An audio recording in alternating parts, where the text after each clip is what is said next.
Thank you very much. And everyone, welcome to All About Costs, a post-award primer. My name is Joel Snyderman. I'm the Director of the Division of Grants Compliance and Oversight in the Office of Policy for Extramural Research Administration at the National Institutes of Health. And I am joined today by two of my Assistant Grants Compliance Officers, Alicia Brody and Corey Taylor. And what we're going to be talking about with you today, we're going through all sorts of administrative cost principle and monitoring, oversight, and compliance requirements. You'll find all of these overall in the grants policy statement between sections 6 and 8. And of course, the NIH Grants Policy Statement is incorporated as a term and condition of every NIH grant award and should be your best friend going forward when you're determining with any of these things whether or not it's allowable on an NIH grant. First up, where do all these requirements come from? They come from the OMB regulations in 2 CFR Part 200, the Uniform Administrative Requirements, as we call them, and these establish requirements federal-wide. So not just NIH, not just the Department of Health and Human Services, any federal agency you're going to work with will have these same requirements, and that promotes standards across the federal government when you're working with grants, cooperative agreements. Next up, I'm going to jump right into the cost principles.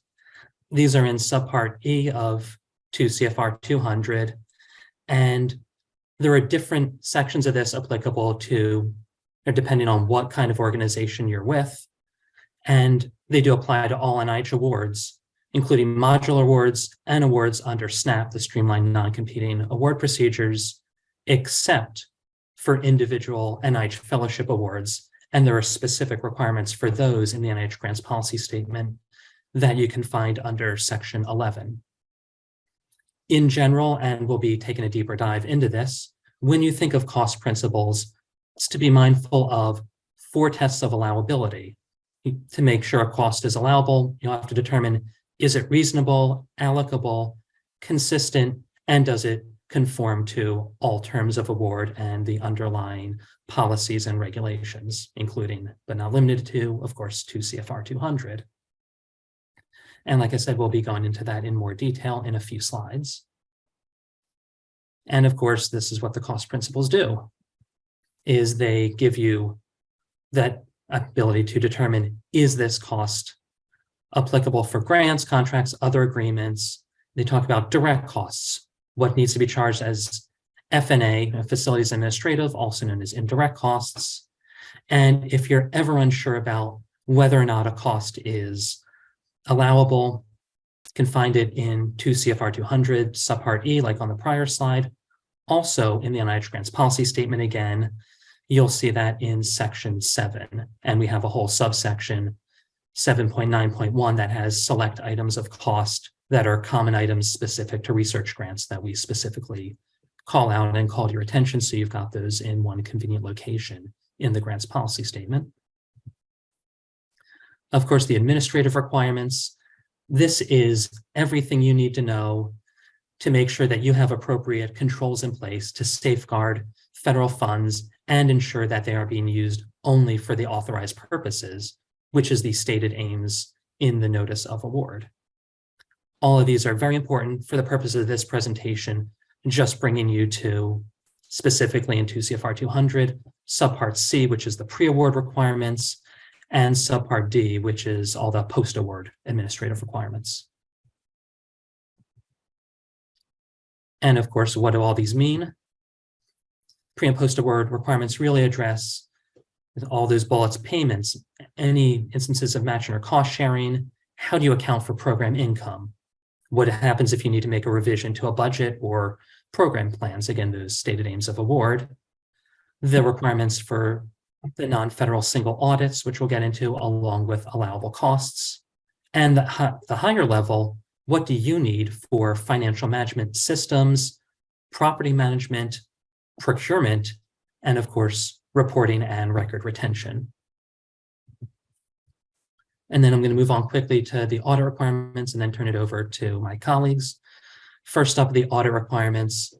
There is a threshold for where these apply. They're in 2 CFR 200 subpart F, along with the NIH Grants Policy Statement, section 8.4.3.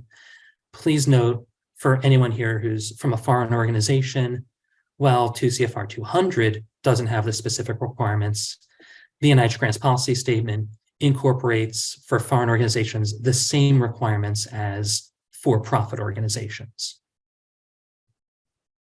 And finally, to sum things up, I'm going to bring up a handy table and you'll have access to these slides afterward.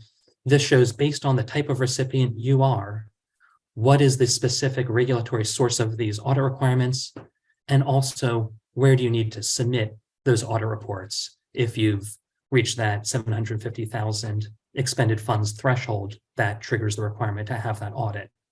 And it does vary. The for-profits and foreign organizations have a different requirement. It's the HHS Audit Resolution Division, whereas other types of recipients submit to the Federal Audit Clearinghouse.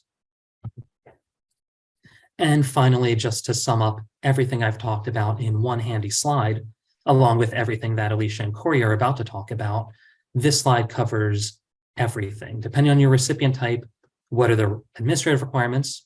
And they're all pretty much the same. Cost principles, and again, the audit requirements. So that is, at a very high level, everything about costs. And now I'm going to turn it over to Corey Taylor to start to walk you through the grant award basics.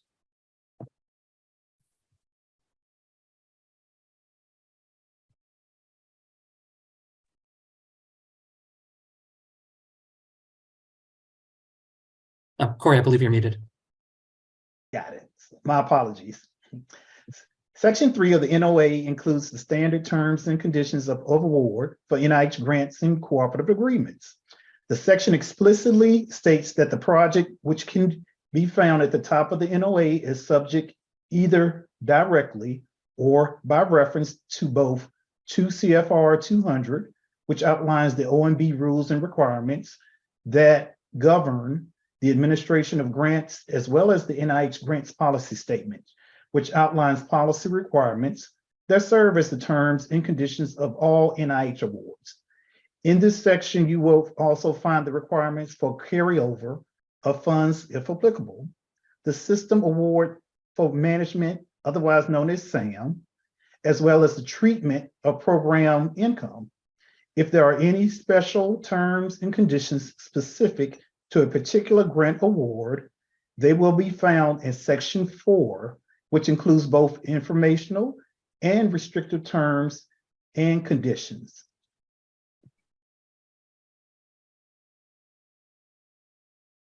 Any specific IC terms or award restrictions will be included under Section 4. Restrictions may include prohibiting use of funds for a particular purpose, such as the use of emergency funds for emergency response to COVID-19, or for activities involving human subjects pending the receipt of the IRB approval.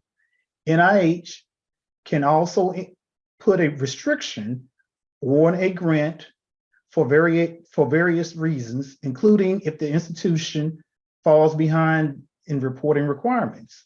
If the NOA includes a restriction, it is your responsibility as the recipient to ensure compliance with the restriction.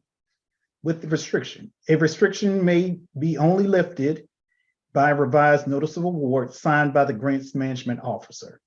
In all, it is critical that you read the NOA carefully, whether you are the PI or the authorized organization official, to ensure that you are familiar with both the standard and IC specific terms of award. Please note that the subawardees must also follow the terms and conditions and restrictions in the NOA. As you know, the NIH only responds to the notice of award to the recipient institution. Accounting basics. Accounting basics.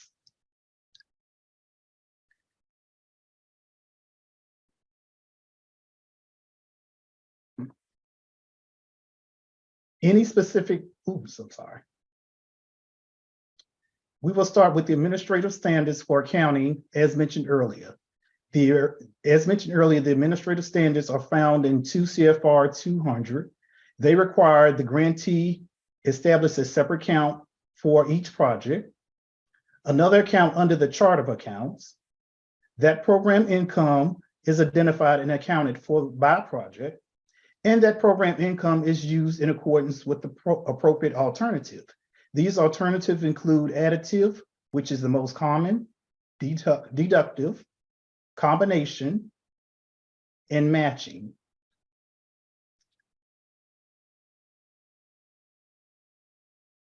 Accountings that require expenses are charged in accordance with the NOA terms and conditions, NIH Grants Policy Statement, cost accounting standards, federal regulations. All expenses are appropriately and should be documented at all times. When managing your federal award, you will want to ensure that costs are supported by appropriate source documentations.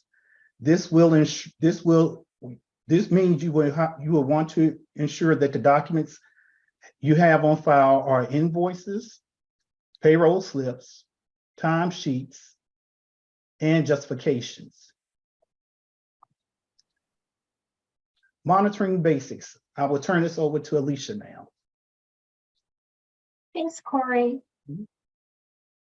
Administrative standards also require the monitoring funds to safeguard assets and ensure that those funds are used solely for the authorized purpose. And of course, the PI is the driving force behind research activity and the supervision of the scientific and technical staff. And in accepting this role, the PI also accepts the financial management responsibility to use grant funds for the purposes that are set forth in the application and the NOA. Recipients must have accounting and internal control systems that provide for appropriate monitoring of grant accounts to ensure that obligations and expenditures are accurate and allowable. Specifically, institutions must ensure that actual expenses are periodically compared with the budget, that actual expenses are accurate, reasonable, allocable, allowable, and consistently charged, that any mischarges are corrected in a timely manner, and that prior approvals are obtained when required, and that the subrecipient expenses are monitored. And it's the recipient's responsibility to monitor those expenses. And of course, monitoring activities should include comparing actual expenses to the budget to ensure that total funds on the grant have not been exceeded, that the total funds are used appropriately, and for any cost category that have not been exceeded if restricted on the NOA. And monitoring grant expenditures also helps to ensure that the project will have enough grant funds to cover costs incurred later in the budget period.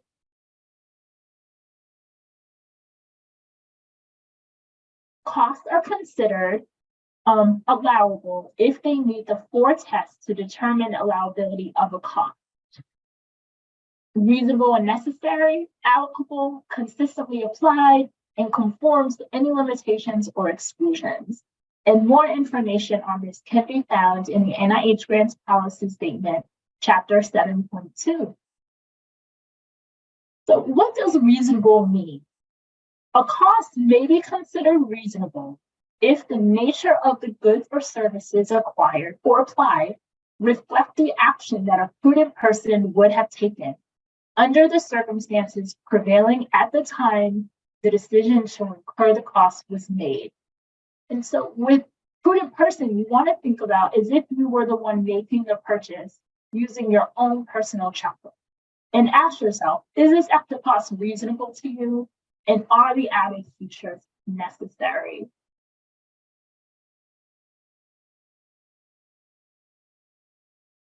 And so what does allocable mean? A cost is allocable as a direct cost to a grant if it is incurred solely in order to advance work under the grant or meets the criteria for closely related projects determination. In general, a cost that benefits two or more projects or activities in proportions that can be determined without undue effort or cost should be allocated to the project on the basis of the proportional benefit. A cost that benefits two or more projects or activities in proportions that cannot be determined because of the interrelationship of the work involved may be allocated or transferred to the benefiting projects on any reasonable basis, as long as the costs charged are allowable, allocable, and reasonable under the cost principles. And the recipient's financial management systems includes adequate internal controls.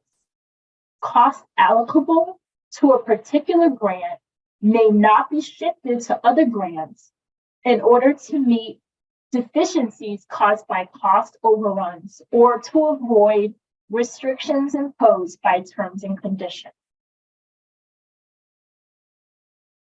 So what does consistently apply? Recipients must be consistent in assigning costs to cost objectives.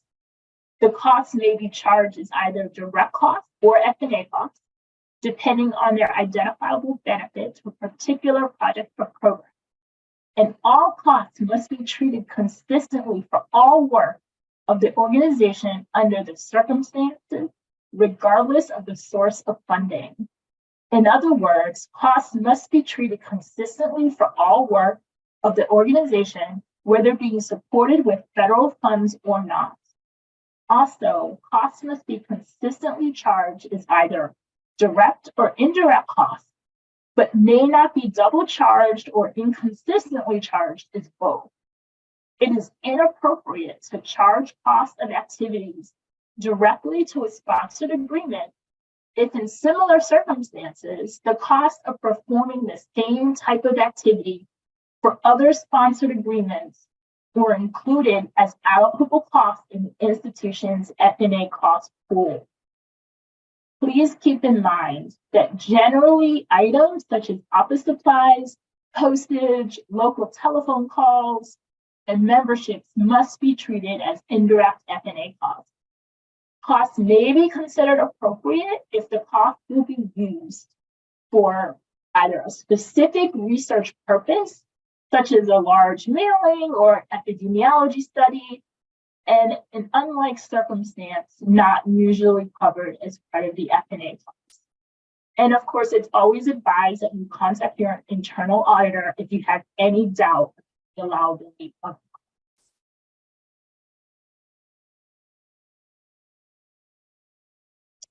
So what does conformance mean? A cost is allowable if it is reasonable, allocable, and conforms to the cost principles and the sponsored agreement, and is not prohibited by law, regulation, or term of award.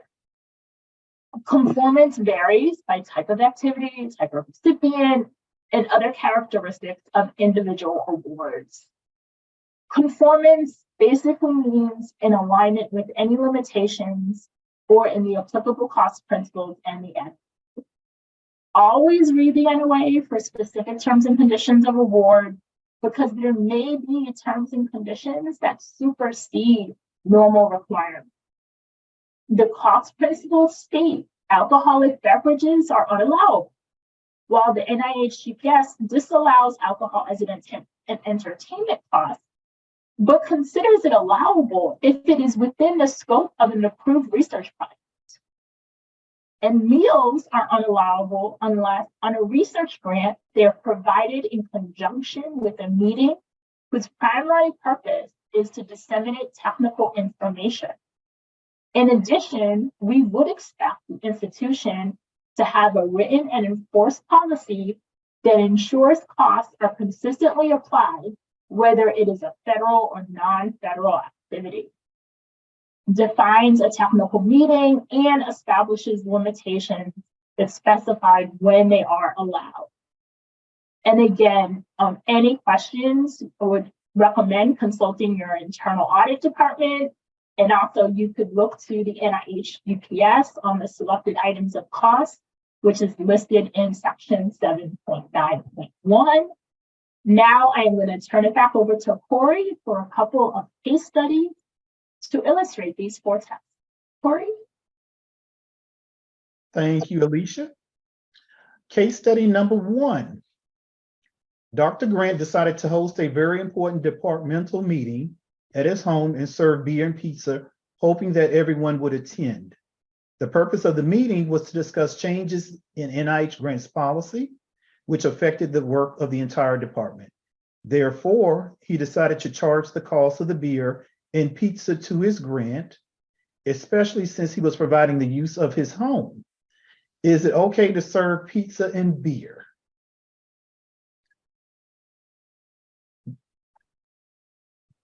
The 4 answers to choose from: yes, since it is not the university, serving alcohol is acceptable. No, since this meeting is not for the purpose of disseminating technical information to the award. Or 3, no, only charges for food eaten by the staff working on the grant are allowable. Or 4, yes, it is important for staff to get to know each other in an informal environment. You can lock in your answers. Take a moment.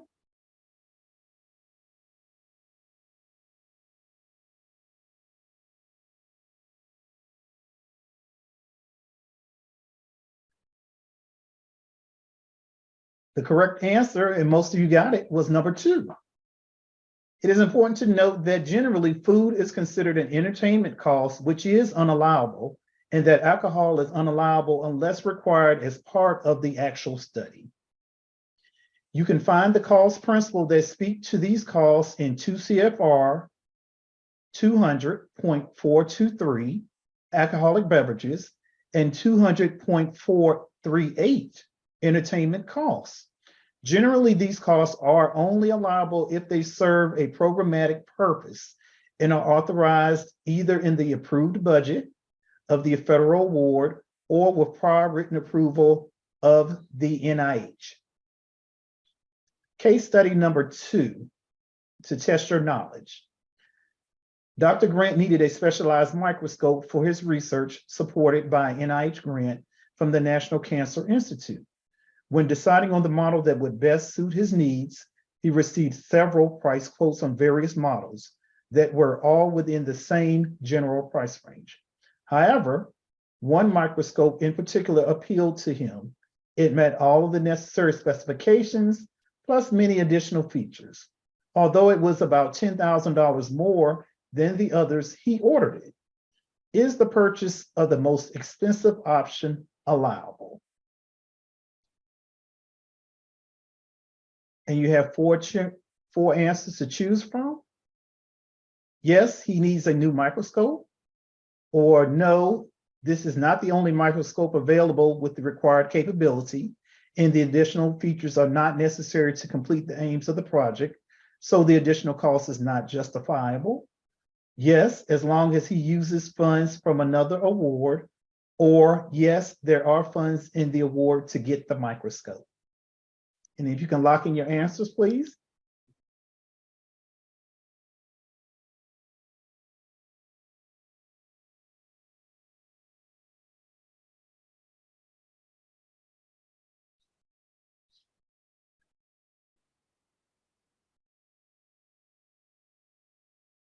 Okay, most of you got it. 88%, great. So the correct answer is number 2. It may not be considered reasonable, but if the less expensive equipment had all the necessary specifications the PI needed to do the work, if the added features are not necessary for the grant's performance, then the extra cost would not be reasonable. The delay in the project, if the project was to be delayed by any means, the less expensive model would not have, or if the less expensive model was not available, would or couldn't be delivered for 3 months, and the delay would jeopardize work under the project, then the purchase of the more expensive model may be justified.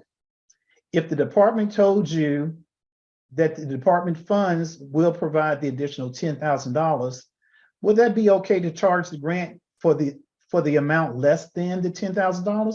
and the department funds would be charged the $10,000. That would be a yes. Other considerations to take into account: is it necessary for the performance of the grant? Is the purchase allowed under the terms of the award, or does it comply with the terms of and conditions of the award? Is the purchase consistent with your institutional policies?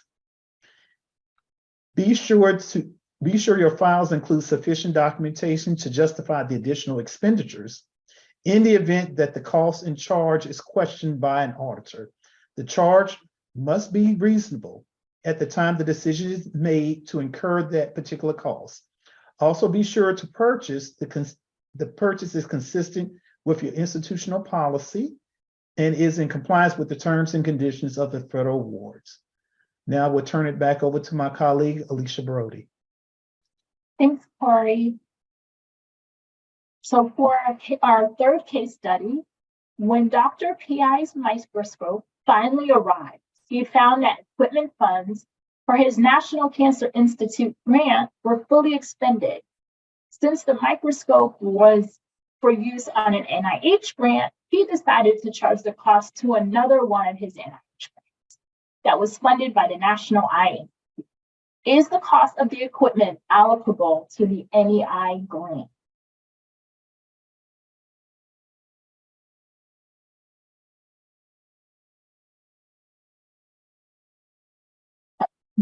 And our four options here are no, since the microscope will not be used on the NEI grant, nor benefit the NEI grant, or even advance work on the NEI grant. It does not meet the test of eligibility. Number two, yes, the NCI project will contribute to a scientific discovery, which will aid NEI's mission.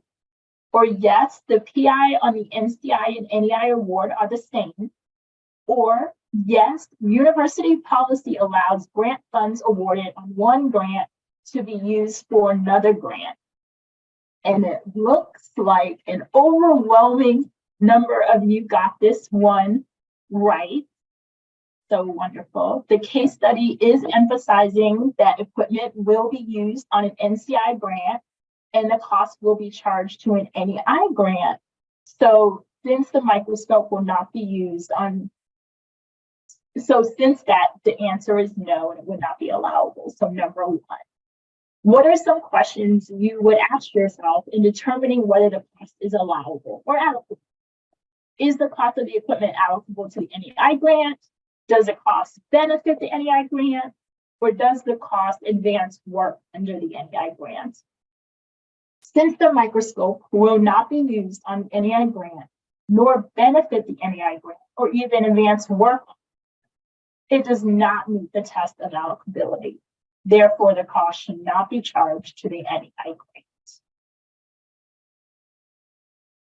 And to move on to our final case study of the day, Dr. Scientist's lab was running low on office supplies. Since she couldn't wait any longer for her institution to provide the supplies, she purchased them and charged them to her NIH grant.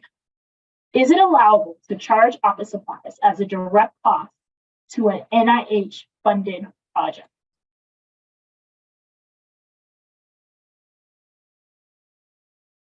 So let's look at our options.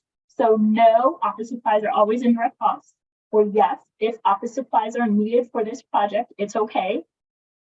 Or I don't know, a PI has never done this before.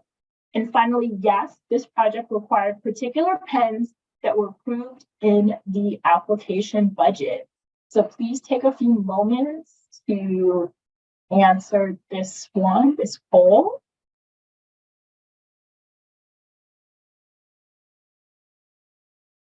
Wonderful. So 56% of you chose number one, which is correct. Office supplies are always indirect costs.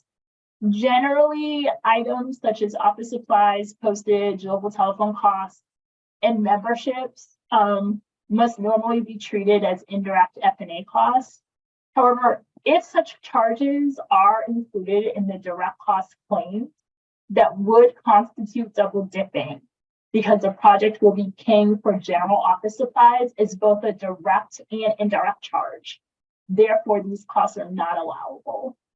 With that said, costs may be considered appropriate if the cost will be used for either a specific research purpose, such as large mailings and epidemiology studies we mentioned earlier in the presentation, or an unlike circumstance that's not usually covered as part of the FNA cost. And of course, recommend again, if you contact your internal audit department, if you have any questions about the allowability of costs. And now I'm going to turn it back over to Joel to lead our Q&A session.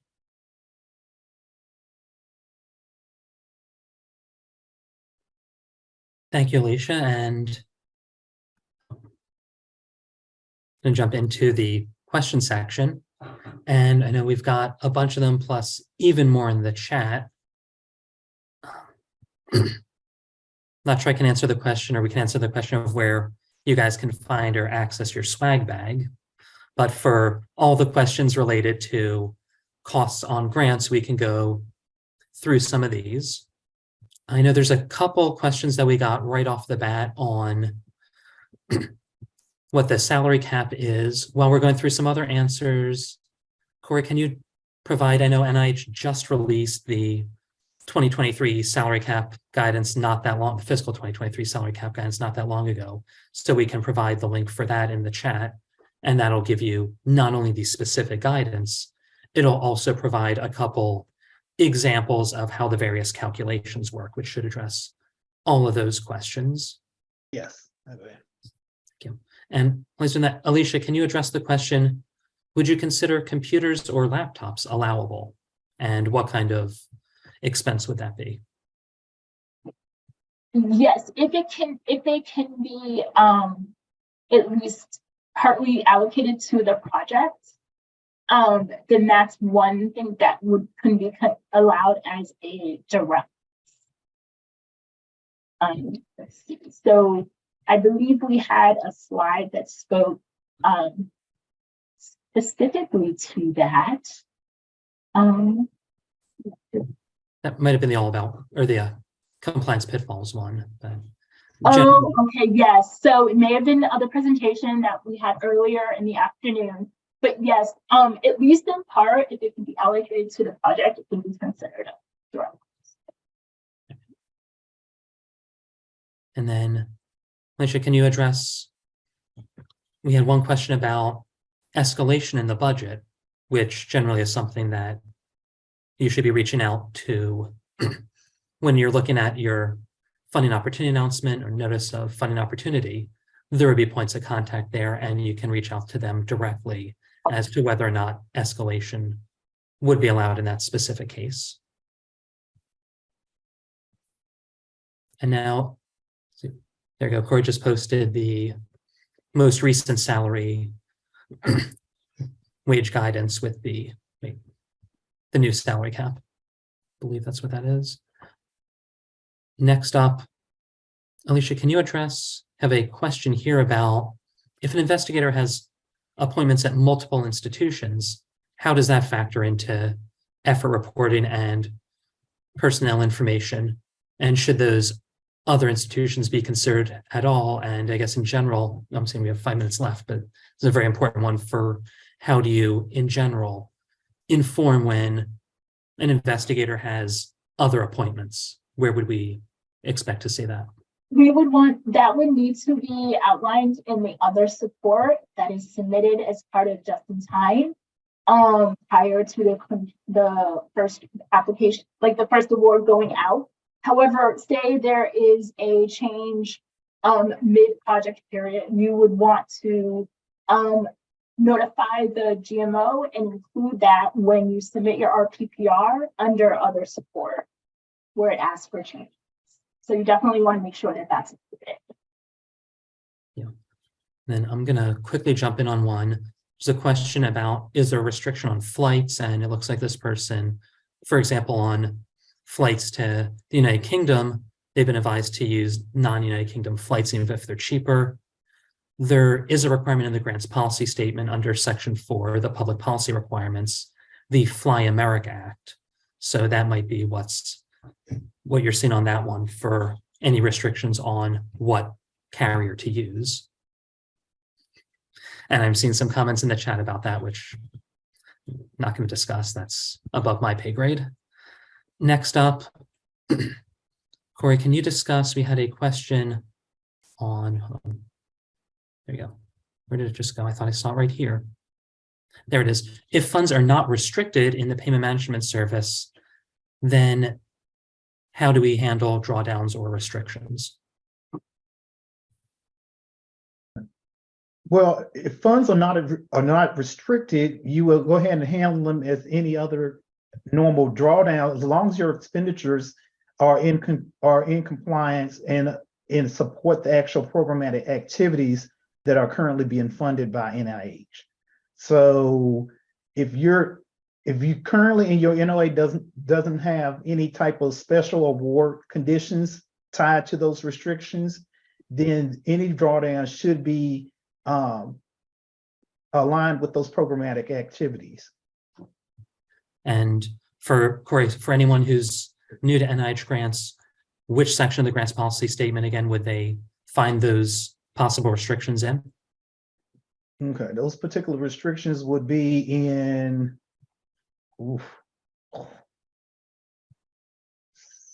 in section 4 of the notice of award. Yeah, section 4. Yeah. Wait, did I say the grants policies? My apologies. I meant the NOA. I said that was NOA section 4. That was on me. I realized after I said that. I apologize. I meant that wasn't even a trick question. In the notice of award, where will they find it? Yeah, the grants policy section statement 4. on my brain as always. Section 4. Thank you, Corey. No problem. My apologies on that one. We are always thinking about the grants policy statement here in the Division of Grants Compliance and Oversight. Okay. Yeah, but your NOA, yes, the NOA, everyone should pay attention specifically to your NOA when you get it, regardless if it's revised or if it's the original. And section 4 of that particular NOA does contain all the special award conditions that's applicable to that particular funded program. And I think we have time for 2 more questions. Alicia, here's a question for you. What is the best timing for submitting carryover? Apparently this attendee has had issues in the past about timing between when the funds are needed and how long it takes an IC to process those requests. Once you know that you are going to need carryover, it's recommended that you submit the request as soon as possible once you know that there is a need.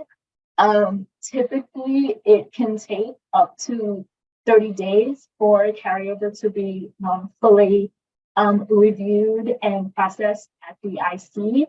I would recommend reaching out to the grants management officer listed in the NOA if you have any questions or concerns about the status of a pending carryover request. But definitely sooner the better.